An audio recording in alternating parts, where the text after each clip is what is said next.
Assalamualaikum warahmatullahi wabarakatuh. Perkenalkan, kami dari kelompok 4 Filsafat Pendidikan. Di sini kami membahas mengenai pedagogi kritis, di mana anggota kelompoknya yang pertama ada Hilmawati, NIM 18101132 Yang kedua ada Rahmia, NIM 18101131 Yang ketiga ada Nur Khalifah, NIM 18101133 Dan yang terakhir ada saya sendiri, Anissa Nur Hayati Fitri, NIM 18101132 Jangan lupa untuk disimak penjelasannya ya teman-teman. Perkenalkan, nama saya Anissa Nur Hayati Fitri, NIM 18101132 Baiklah, di sini saya akan menjelaskan tentang pedagogi kritis. Nah, di mana pedagogi kritis ini diperkenalkan oleh Paulo Freire pada tahun 1921 sampai dengan 1997. Selain itu, ada pula tokoh lain yang merupakan murid sekaligus sahabat Freire, yaitu Henry George. Nah, mengenai pedagogi kritis ini, pokok pemikiran pendidikan dari kedua tokoh tersebut tidak lepas dari yang pertama, A. Paulo Freire. 1. Riwayat hidup Paulo Freire. Pedagogi kritis diperkenalkan oleh Paulo Freire pada tahun 1921 sampai dengan 1997, yaitu seorang pendidik dari Brasil yang sangat terkenal. Freire memiliki gelar doktor ilmu sejarah dan filosofi pendidikan. Awalnya, Freire mengambil studi ilmu hukum dan setelah lulus berpraktek sebagai pengacara, tetapi tidak lama. Dalam waktu singkat, Freire berubah profesi sebagai seorang pendidik untuk masyarakat bawah yang disebutnya kaum tertindas. Martin Carnoy mengatakan, Paulo Freire adalah pendidik yang paling penting dalam paruh kedua abad ke-20. Ia juga seorang aktivis politik, seorang progresif yang bersemangat dan penuh kepercayaan bahwa belajar tidak dapat dipisahkan dari kesadaran politik, dan kesadaran politik tidak dapat dipisahkan dari tindakan politik. Ia menampilkan diri sebagai seorang demokrat yang tidak kenal kompromi dan seorang pembaru radikal yang gigih. Dalam jabatan itu, Freire membuat kebijakan untuk mendidikan beratus-ratus ribu siswa. Semua pengalamannya justru semakin memperbesar komitmennya kepada orang-orang yang tersingkir, yang tak berdaya, yang terpinggirkan, yang lapar, dan yang buta huruf. Di tahun 60-an, Freire terlibat aktif dalam gerakan pemberantasan buta huruf yang masih meliputi jutaan rakyat di negerinya. Lantaran ia juga memberikan pendidikan agar rakyat miskin Brasil jadi milik politik. Ia memperoleh banyak tantangan dari orang-orang yang menudingnya menghimpun kekuatan politik. Perebutan kekuasaan secara militer terjadi di Brasil pada tahun 1964.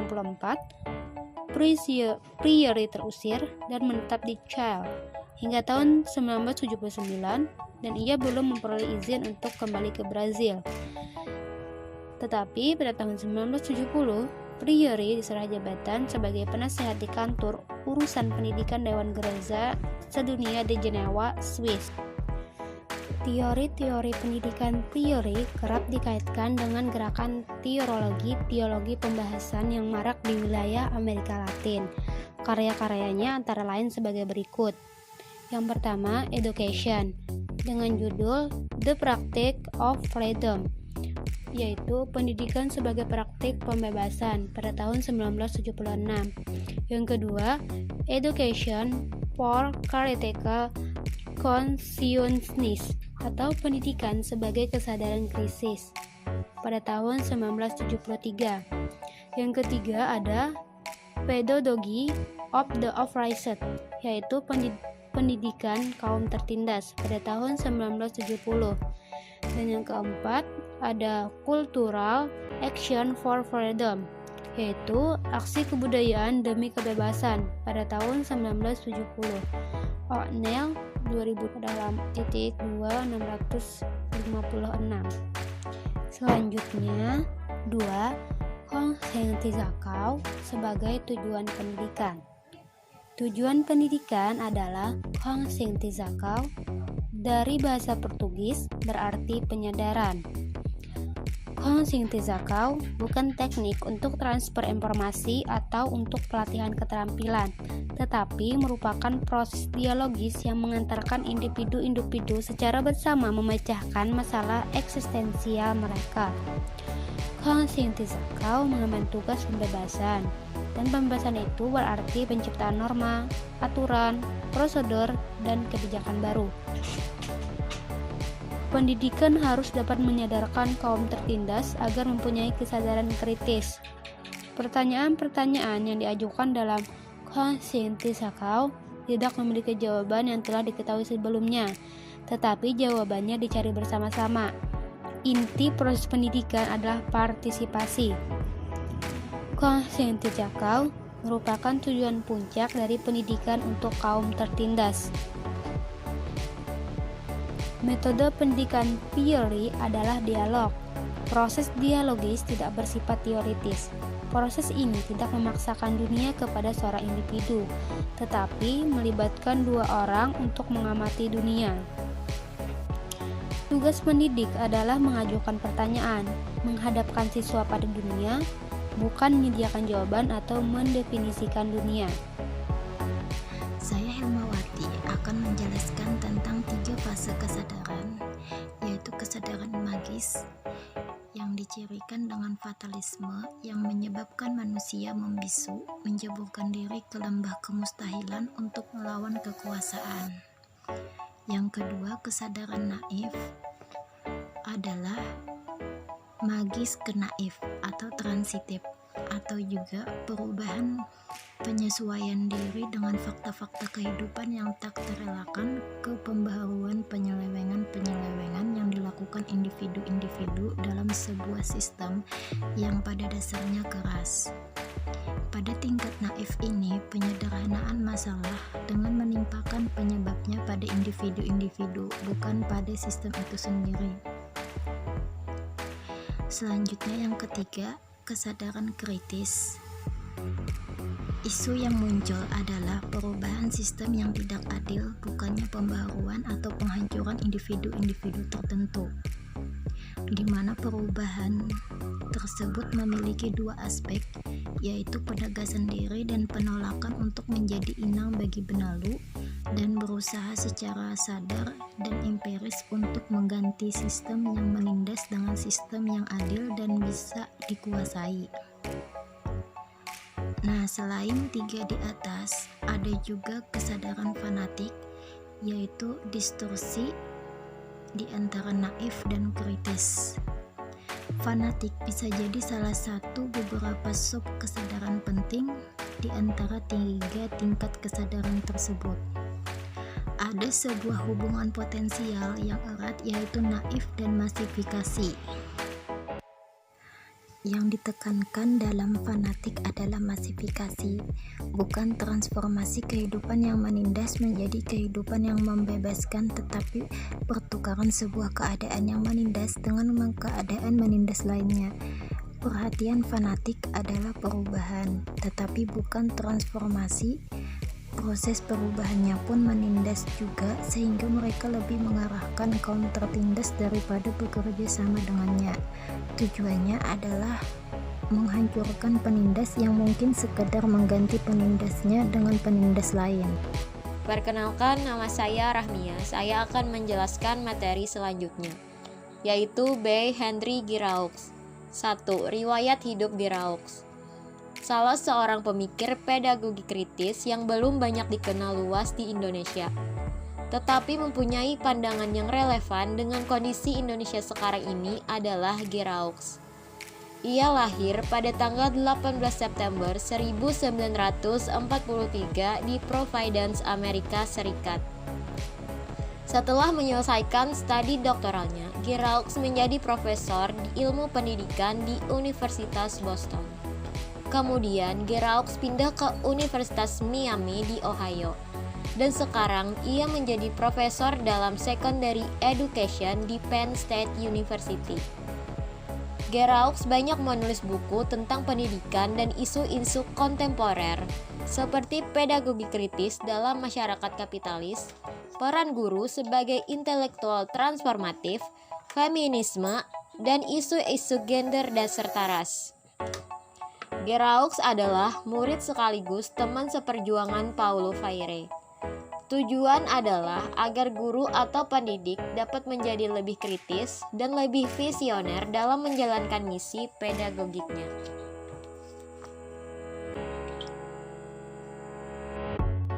Selanjutnya, karya-karya Geroux antara lain adalah sebagai berikut. Yang pertama, Teachers as Intellectual Toward a Critical Pedagogy of Learning, New York, Bergin and Garvey 1988. Yang kedua, Schooling for Democracy, Critical Pedagogy in the Modern Age, London, Routledge 1989. Perkenalkan, nama saya Nur Khalifah, NIM 181011332227. Saya akan melanjutkan penjelasan yang berikutnya. Yang kedua, landasan filsafati yang mendasari konsep pendidikan Geroux.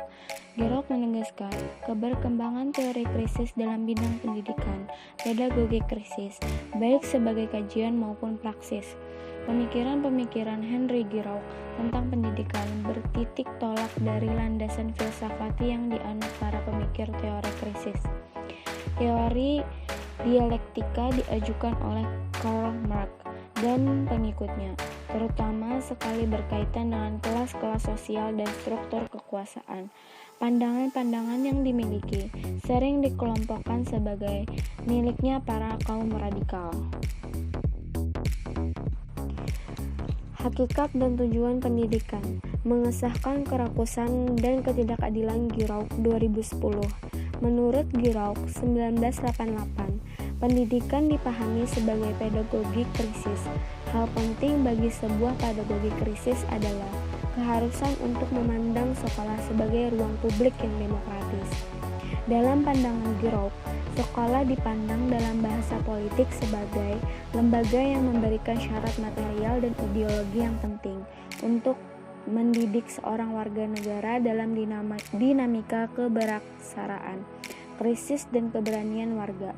Pandangan Geroux ini diilhami pemikiran Dewey tentang demokrasi, tetapi dalam beberapa hal melampaui pandangan Dewey.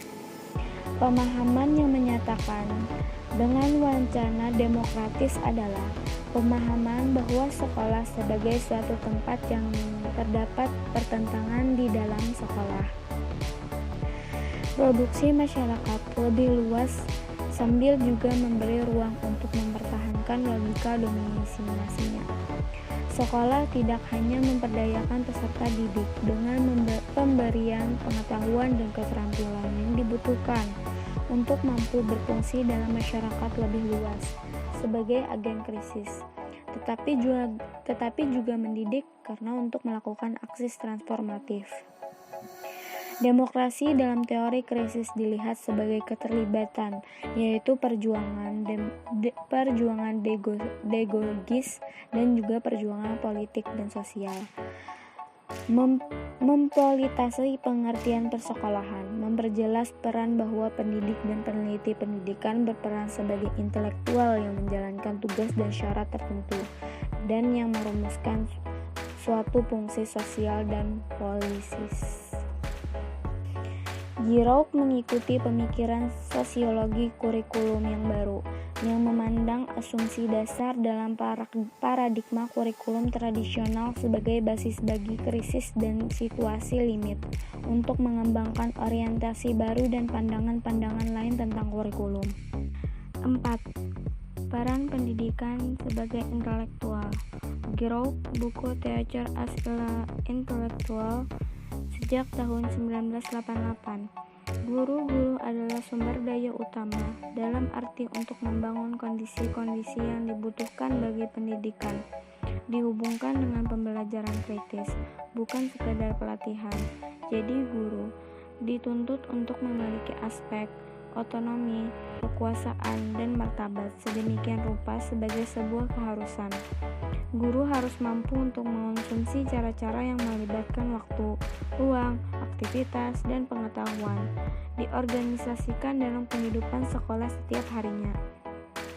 Giraud menekankan arti penting sekolah sebagai perwujudan historis dan struktural dari bentuk-bentuk dan budaya yang bersifat ideologis di dalam pengertian bahwa di sekolah adalah pihak-pihak yang memberi arti penting realitas dengan cara yang seringkali diperebutkan secara aktif dan dialami secara berbeda oleh berbagai individu dan kelompok. Giraud mengambil posisi lain, yaitu posisi di dalam wacana pendidikan arus utama yang tidak mengabaikan hubungan di antara pengetahuan dan pembelajaran di satu sisi dan pengalaman siswa di sisi lainnya. Di sisi lain, guru-guru adalah sumber daya utama dalam arti untuk membangun kondisi-kondisi yang dibutuhkan sebagai pendidikan dihubungkan dengan pembelajaran kritis, bukan sekedar pelatihan. Kaum intelektual dapat berperan sebagai dari jaringan pedagogis solidaritas yang direncanakan untuk tetap menghidupkan fakta historis dan eksistensi mengenai penderitaan. Caranya adalah dengan membuka dan menganalisis bentuk-bentuk pengetahuan populer dan historis akan telah ditekankan atau diabaikan dan mulai apa yang disebut menemukan akibat-akibat ruptural dari konflik dan perjuangan. Giraud sangat mengidealkan sekolah yang dapat membantu peserta didik untuk menjadi pribadi yang merdeka dalam menentukan pilihan agar hidupnya menjadi bernilai dan dalam masyarakat yang demokratis. Sekian presentasi dari kelompok kami. Mohon maaf jika ada kata yang salah, disengaja ataupun tidak disengaja. Kami ucapkan terima kasih.